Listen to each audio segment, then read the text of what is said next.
warahmatullahi wabarakatuh. Innal hamdalillah wassalatu wassalamu ala Rasulillah wa ala alihi wa ashabihi wa man tabi'ahum bi ihsan ila yaumiddin. Allahumma shalli ala Muhammad wa ala ali Muhammad kama shallaita ala Ibrahim wa ala ali Ibrahim wa barik ala Muhammad wa ala ali Muhammad kama barakta ala Ibrahim wa ala ali Ibrahim fil alamin innaka Hamidum Majid.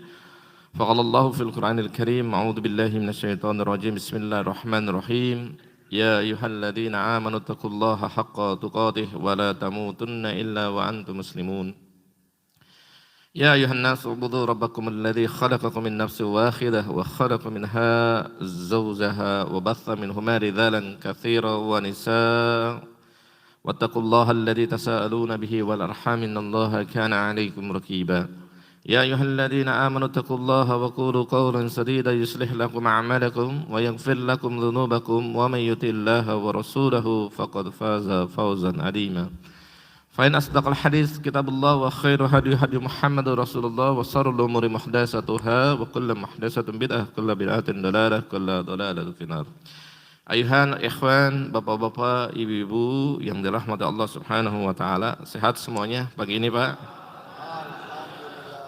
Baik, alhamdulillah atas karunia Allah Subhanahu wa taala, atas nikmat Allah Subhanahu wa taala, kita diberikan kesehatan untuk terus beribadah pada Allah Subhanahu wa taala dan terus tafaqquh fid din, talabul ilmi, memperdalam ilmu agama dan memahamkan diri kita terkait dengan pentingnya ilmu agama untuk kehidupan kita semuanya. Salawat dan salam senantiasa, salawat dan salam mudah-mudahan senantiasa tercurah kepada Rasulullah SAW, kepada keluarganya, kepada sahabat-sahabatnya, tabi'in, tabi'ut tabi'in, dan mudah-mudahan termasuk umat Rasulullah SAW. Bapak-bapak, ibu-ibu yang dirahmati Allah Subhanahu wa taala, insyaallah tema hari ini kita akan coba membahas terkait dengan peran pemuda pada akhir zaman. Ya, kira-kira temanya sesuai enggak nih, Pak? Masih pemuda, Pak? Ya.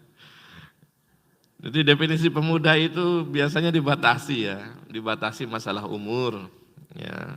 Umur 17, sudah bikin KTP, sudah berhak nyoblos, sudah berhak nikah, sampai 40 tahun biasanya definisi pemuda ya. Tapi ternyata kalau dalam beberapa riwayat itu ternyata pemuda itu tidak didefinisikan dengan umur, tapi dengan semangatnya ya. Karena dalam beberapa kesempatan itu Nabi itu menyebut Abu Bakar sebagai syabab ya, sebagai pemuda. Padahal kita tahu bahwa Abu Bakar itu selisih umurnya sekitar 2,5 tahunan lah dengan Rasulullah SAW. Ya, jadi ketika Nabi 40 tahun diangkat menjadi Rasul, Abu Bakar itu kurang lebih 37-38 tahun lah, gitu ya. Tapi setelah diangkat jadi Rasul, tetap saja dianggap sebagai semuda. Maknanya peran pemuda di sini maknanya kepada hakiki ya. Jadi hakikinya, bukan batasan umurnya yang kita bahas di sini, sehingga bapak-bapak di sini meskipun jenggotnya udah mulai putih masih pemuda ya, Pak ya. Insyaallah ya. Baik, ya. Sebelum masuk kepada pembahasan ya. Ini ada clue ya, ada clue. Yang pertama adalah kata pemuda dan kemudian ada akhir zaman. Sebelum masuk ke pembahasan terkait dengan pemuda pada akhir zaman, kita perlu bertanya, kenapa perlu pemuda? Kenapa? Ya, yang disoroti di sini adalah pemuda. Kalau dalam pepatah Arab mengatakan subbanul yaum rizalul ghad. Ya, subbanul yaum rizalul ghad. Pemuda hari ini adalah pemimpin masa depan. Ya. Jadi kalau kita punya fokus perhatian, ya anak-anak muda nih 1, 2, 3, 4 nih ya. Jadi bukan muda ya. Ya, pemuda ya. 4 orang, 5 orang sama ketua IMM Komisariat Universitas Malaysia, Universitas Muhammadiyah Tangerang. Oh 6. Ya. Jadi pemuda itu adalah pemimpin masa depan. Ya, kenapa kita bahas terkait dengan pemuda? Ya, karena bapak-bapak saya yakin punya anak-anak semuanya ya. Ya, minimal ini materi buat bapak-bapak dan materi buat nanti anak-anaknya. Minimal ini materi buat bapak-bapak dan saudara-saudara di keluarganya yang masih tergolong secara usia yang muda. Ya. Jadi pepatah Arab mengatakan subhanul yaum rizalul ghad. Pemuda hari ini pemimpin masa depan. Jadi barang siapa yang mempunyai pemikiran yang fokus terhadap para pemuda, maka pada hakikatnya kita sedang menyiapkan generasi pemimpin masa depan. Ya, maka beruntung sebuah masjid, sebuah komunitas, sebuah masyarakat kalau kemudian di tengah-tengah masyarakat tersebut, di tengah masjid, di tengah komunitas itu banyak pemudanya, beruntung. Ya. Beruntung kenapa? Karena pemuda ini adalah harapan kita menjadi pemimpin di masa depan. Ya. Tapi kalau masjid, ya, terus kemudian komunitas, masyarakat nggak ada pemudanya, yang gerak orang-orang tua, musibah. Ya. Masjid datang ke musola yang imam aki-aki, udah gitu batuk-batuk terus, ya, wah musibah itu pemudanya nggak dikasih kesempatan naik. Ya, musibah. Ya, ke depan beliaunya sudah meninggal, nggak ada generasi seterusnya. Ya. Masyarakat begitu, di kegiatan-kegiatan masyarakat, ya, semuanya di-tag, ya, diambil semuanya peranannya sama orang-orang tua, musibah. Ketika tidak memberikan perhatian kepada anak-anak muda. Karena nanti ya kita akan coba bahas ya bagaimana Rasulullah SAW itu mengkader para pemuda. Ya. Sehingga ketika Rasulullah SAW wafat, meninggal, ya siaplah generasi berikutnya. Nah ini yang kadang-kadang tidak menjadi perhatian kita semuanya. Ya. Kita itu terkadang egoisnya kita ini kita yang harus tampil. Ya. Egoisnya kita ini kita yang harus maju. Egoisnya kita ini kita yang harus punya nama. Padahal nama itu nggak penting. Apa buktinya? Nanti juga di batu nisan juga ada namanya, nggak penting kan? Almarhum bapak ini, ya ibu ini, ya. Maka di sini hari ini kita akan membahas terkait dengan peran pemuda pada akhir zaman.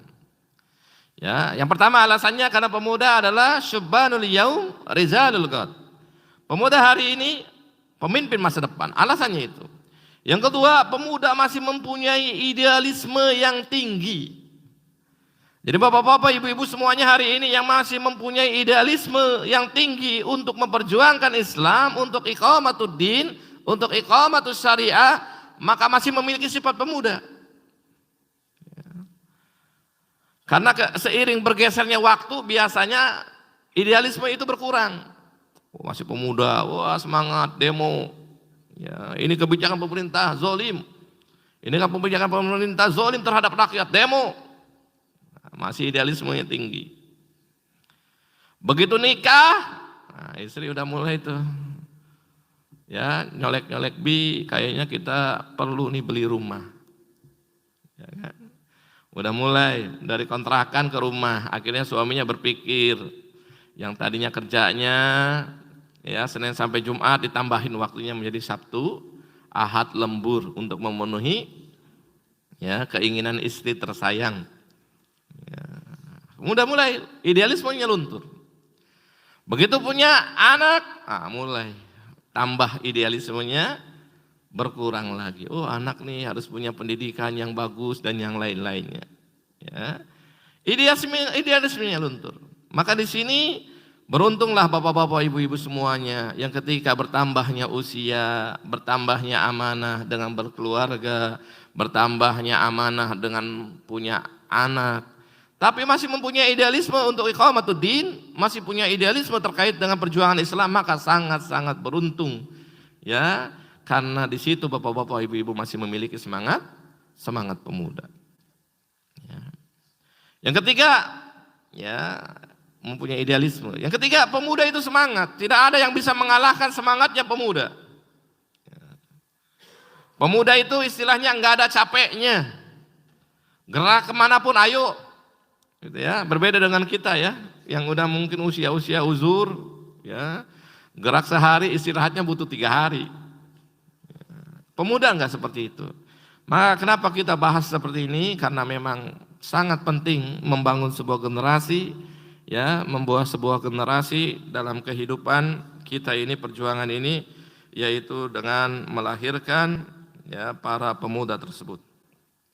Ya, kita masuk ke materi. Yang pertama, Allah Subhanahu wa taala mengingatkan kita terkait dengan sebuah fase kehidupan manusia. Ya, dan kita hari ini di mana ini, ya?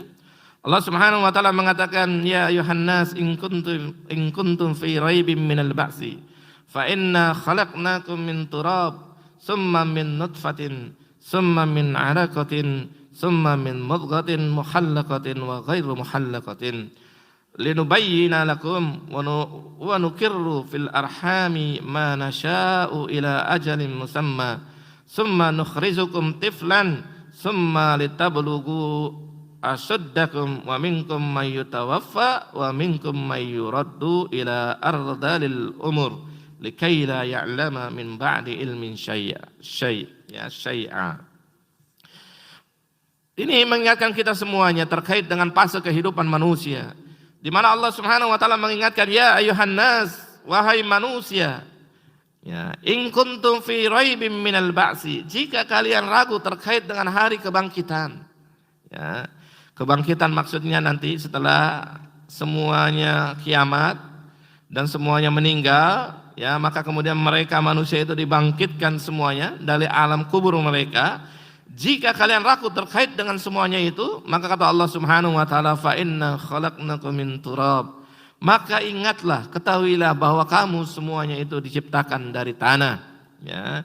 Summa min nutfatin, kemudian dari setetes air mani, summa min 'alaqatin, kemudian dari segumpal darah, ya, summa min mudghatin mukhallaqatin wa ghairu mukhallaqatin, kemudian dibentuklah jadi daging yang sempurna dan ada yang tidak sempurna, agar kami menjelaskan kepada kamu dan kami tetapkan dalam rahim kalian bahwa kalian kemudian akan ditetapkan ajal musamma dalam sekian waktu, summa tukhrajukum tifla, dan seterusnya. Allah Subhanahu wa taala dalam ayat ini mengingatkan terkait dengan fase-fase kehidupan manusia dan proses penciptaan manusia. Yang pertama, manusia itu diciptakan oleh Allah Subhanahu wa taala min turab. Siapa yang diciptakan oleh Allah Subhanahu wa taala dari tanah? Adam alaihissalam. Adam alaihissalam tidak mengalami masa-masa dalam kandungan, tidak pernah. Ada ceritanya Adam dikandung siapa? Ibunya Adam. Ya. Tapi Allah Subhanahu wa taala menciptakan Adam dari turab, dari tanah, dengan perkataan kun fayakun, maka Allah Subhanahu wa taala menjadikan Adam tercipta. Namun kemudian garis keturunan Adam, setelah Adam alaihissalam menikah dengan Hawa, kemudian baru proses manusia, penciptaan manusia terjadi seutuhnya, ya, dari nutfah air mani, kemudian menjadi alaqah, menjadi segumpal darah, menjadi mudghah, segumpal daging, dan kemudian disempurnakan oleh Allah Subhanahu wa taala dan tidak disempurnakan, ya. Sehingga kalau kita lihat lahir misalkan, ya, Bapak-bapak Ibu, ada yang sempurna seperti kita hari ini, maka bersyukur, ya kan? Kita semuanya sempurna ini, ya.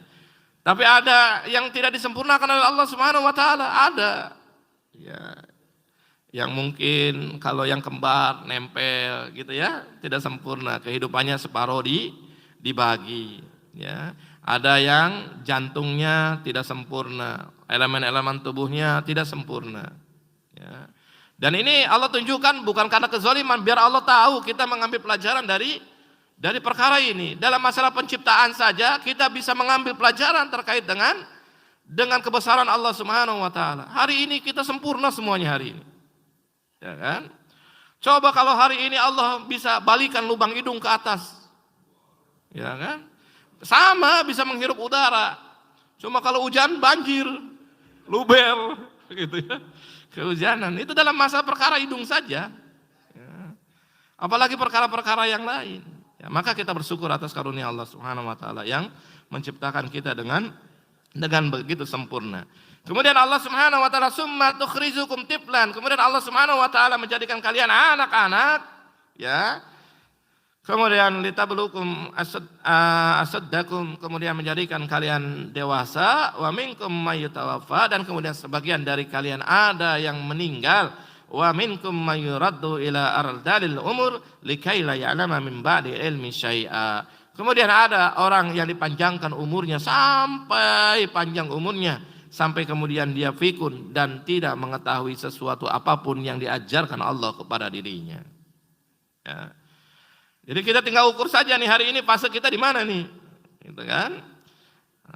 Ya, di rahim sudah kita lewati hari ini. Ya. Anak-anak sudah juga kita lewati hari ini. Dewasa ya mungkin sekarang hari ini kita sedang berada ini, ya, dewasa. Ya.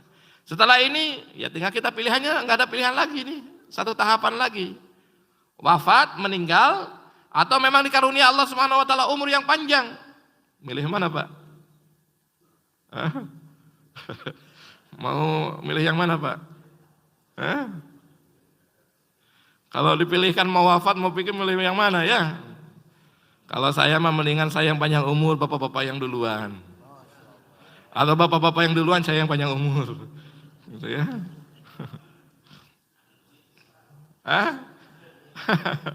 Ya mudah-mudahan kita diberikan umur yang berkah lah ya. Soal umur mah itu kehendak Allah Subhanahu Wa Taala ya, bisa cepat, bisa lama, itu kehendak Allah Subhanahu Wa Taala. Mudah-mudahan ketika Allah panggil kita dalam kondisi husnul khotimah, dalam keadaan baik, begitupun ketika dipanjangkan umurnya meninggal juga dalam husnul khotimah. Ya, jadi itu yang paling penting buat kita, mengisi waktu kita hari ini sebelum diwafatkan oleh Allah dengan sebaik-baiknya aktivitas ya untuk ketaatan kepada Allah Subhanahu Wa Taala.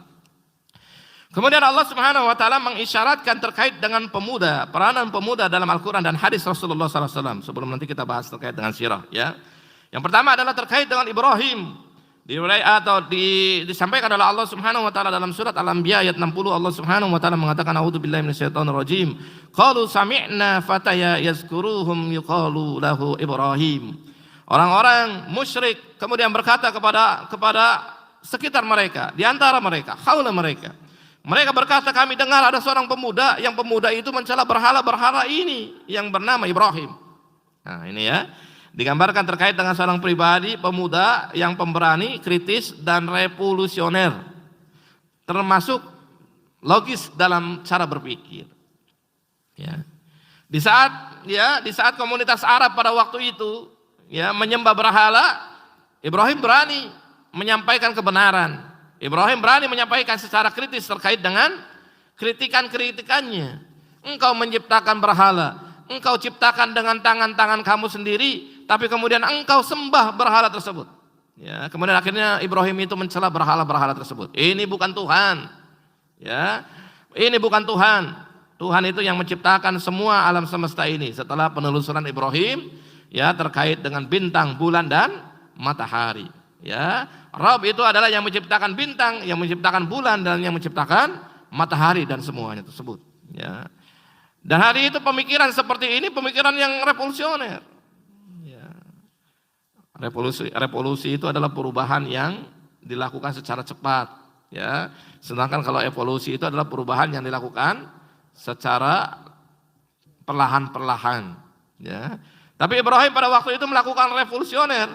Ya. Nah, kalau hari ini bahasanya revolusi bahaya nih, ya kan? Ya. Tapi padahal pemikiran itu diajarkan oleh Ibrahim, pemikiran yang cepat, ya perubahan yang cepat, revolusioner. Ya. Dan Ibrahim mengajarkan kepada masyarakat pada waktu itu untuk berpikir logis, mikir itu yang benar, gitu ya.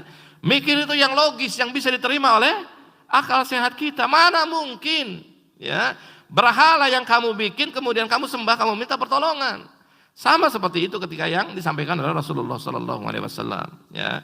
Dan ini adalah kisah pertama pemuda ya di dalam Al-Quran dan hadis.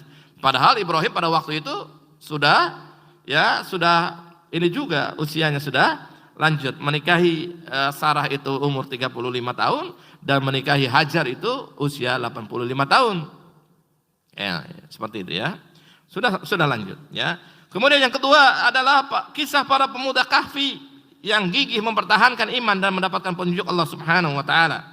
Ya, ini dalam surat Ibrahim ayat ke-13. Nahnu nakhussu 'alaika naba'ahum bil haqq innahum fityatun amanu Ibrahim wajidnahum huda. Kami kisahkan kepadamu Muhammad cerita ini dengan benar.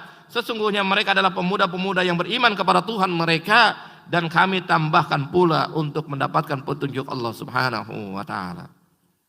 Ya. Jadi bisa dilihat ya nanti ya, dibuka suratnya kembali ya, dikaji kembali di rumah terkait dengan kisah Ashabul Kahfi ya, terkait dengan pemuda-pemuda yang kukuh ya mendapatkan petunjuk atau mempertahankan keimanan dan mendapatkan petunjuk dari Allah Subhanahu wa taala. Dalam hadis Rasulullah SAW ini digambarkan terkait dengan kisah-kisah anak-anak muda. Bagaimana Rasulullah SAW mengatakan misalkan pemuda yang aktif dalam kancah peperangan. Ini diriwayatkan salah satu ulama pada waktu itu, ya, anak muda pada waktu itu, yaitu Ibnu Mas'ud radhiyallahu anhu mengatakan, ya, An Ibnu Mas'ud radhiyallahu anhu qala, kunna nagzu ma'an Nabi sallallahu alaihi wasallam wa nahnu syabab. Kami pada waktu itu berperang dengan Rasulullah sallallahu alaihi wasallam. Padahal usia kami pada waktu itu masih pemuda, syabab. Ya. Kemudian hadis kedua adalah terkait dengan Rasulullah SAW mengatakan, ya'jabu rabbuka min syabun laysat lahu sabwah.